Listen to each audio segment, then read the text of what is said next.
Here's something to take a quick look at. And you can decide where you are in this grid. All right, so we have focus, right? And we have action, 2 prerequisites to succeed, right? We have low, and we have high, right? Now, if you have low focus and low action, you are considered stuck, right? If you have low focus and low action, you're considered stuck. If you have high focus and low action, you're considered a daydreamer.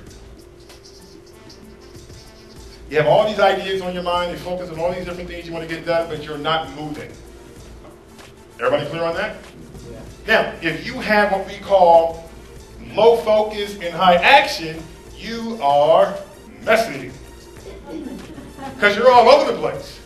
You are busy doing all kinds of different things with no focus. Ever known anybody like that? Right? But if you have high focus and you have high action, then you're considered to be a peak performer. We all fall in one of these blocks. Now granted, we can shift through these different blocks, but obviously we want to be right here. But what we have to do is get honest on where are we, right? Because I know taking action is really important, but if you take action with no sense of direction and focus, that's going to pretty much spell disaster. Wouldn't you agree? So we have to make sure we take focused action, not just act for the sake of acting. So we want to be honest on, when we look at this, where are we? What do we need to clean up? Because we have to make sure that we're honest with ourselves, with our level of awareness, because where we are is our only starting point. There's no need to have any regrets on where we are. Because this is our only starting point. And if we're going to start exactly where we are, we need to be honest on where we are. So it can help us to move forward. Does that make sense? Does that make sense, yes or no? Yes. Okay, so we want to make sure we know exactly where we are when it comes to this particular grid. Because when it comes to doing this business, where do you think you're going to have your greatest impact and results? Right here. Focus on very specific activities and taking very consistent, unmovable actions. Right? And I'll give you with this. Because this is the reason why most people are like right here, these 2 particular places, where it's like low in action. There's inertia. Right? And there's 3 types of inertia. I'll give these to you real quick and then we'll take a break. You have what's called cognitive inertia. Cognitive inertia is we don't even see something has to change. Right? Ever been talking to somebody and they just didn't get it? They just didn't see it? They didn't see that something had to change. And it's kind of like what we call pigeon thinking. So you understand what I mean by pigeon thinking? You can take 2 pigeons and put them into a box and have 2 different feeders. Let's say one's red and one's blue. And you put food in the red feeder, right? And you can put the pigeon in the box. The pigeon will peck around until it finds the feeder with the food in it. You can take the food from one feeder and put it into the other one. The pigeon will continue to peck in the first feeder until it dies of starvation. It never saw that it had to change. Are you following me there? That's cognitive inertia. Not seeing that something has to change is very dangerous. The second form of inertia is action inertia. We see something has to change, but we never build the skills to change it. Right? You see something has to change, but because you've never built the skills, you're kind of like immobilized, and it's like you're not really able to do something about it.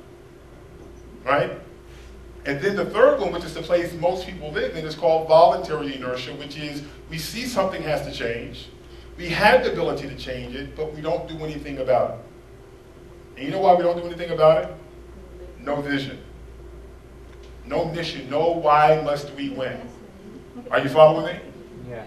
No why must we win. Or they sold their soul out to the opinions of other people. Or maybe I tried before. Right? Kind of like the barracuda and the mullet. Right? You can take a barracuda, and they've done this before. They put a barracuda, and barracuda loves mullets. That's his thing. He loves mullets, right? Or she, right? And you put the barracuda with mullets in the tank, and he's going to eat up all those mullets. But they took a barracuda, put it into a tank, and they put some mullets on the other side, and they separated it with a clear glass, and the barracuda couldn't see the glass. Barracuda saw the mullets, and it darted toward the mullet and smashed it through the glass. And you can only picture what was going through his little barracuda brain, right? What the heck is that all about, right? He can't figure it out. So he kept smashing, trying to get the mullets. But then they noticed that every attempt to get the mullets was weaker and weaker and weaker. Then it got to the point where the barracuda never tried to go for the mullets ever again. They removed the glass, and the mullets could circle around the barracuda, and he never tried to go for it again. He felt like he could never, ever get it. He allowed the resistance to outlast his persistence. Never let the resistance in life outlast your persistence. At some point, obstacles give way to somebody that's resilient. Always. We don't want to have this cattle guard thinking, right? You're probably like, what the heck is cattle guard? Well, I live in like Texas, where you see more cattle than people, so I know a little bit about cattle guard thinking, right? And what they have, how many know what a cattle guard is? They have these cattle guards. What they initially do is they put up these real guards. So if the cattle try to leave and they step through it, it's very hazardous. Cattle don't like it. It's like these little, it's like these guardrails, and their feet kind of like slip through it. It's just like, it's like, you know, I just don't want to be part of this, right? And what happens is the cattle become conditioned to know that when they see those bars, it's hazardous, and they will steer clear of it. They won't go anywhere near it. Then what happens is the cattle owners take up the actual guards and paint white lines. That's all they do. And the cattle, they see the white lines, and all they think are those guards, and man, that's going to be painful, I ain't going over there. All it is paint. Cattle guard thinking is that you have certain negative experiences in your life, and you begin to, if something looks that way, looks similar, resembles it, all of a sudden, it seems hazardous, and you look to avoid it. Sometimes it's an opportunity to make more money, an opportunity to do something. All you have are these negative references, and man, when I tried that before, woo, that was painful. So what happens is, instead of becoming stronger, we end up becoming weaker. Does that make any sense, yes or no? Yeah. So we want to avoid those kinds of different things, because in this business, you're going to be challenged. Every single one of us are. Like I said, there's no immunity, right? Accept your challenges and get over every challenge, because what's waiting for you is another challenge, right?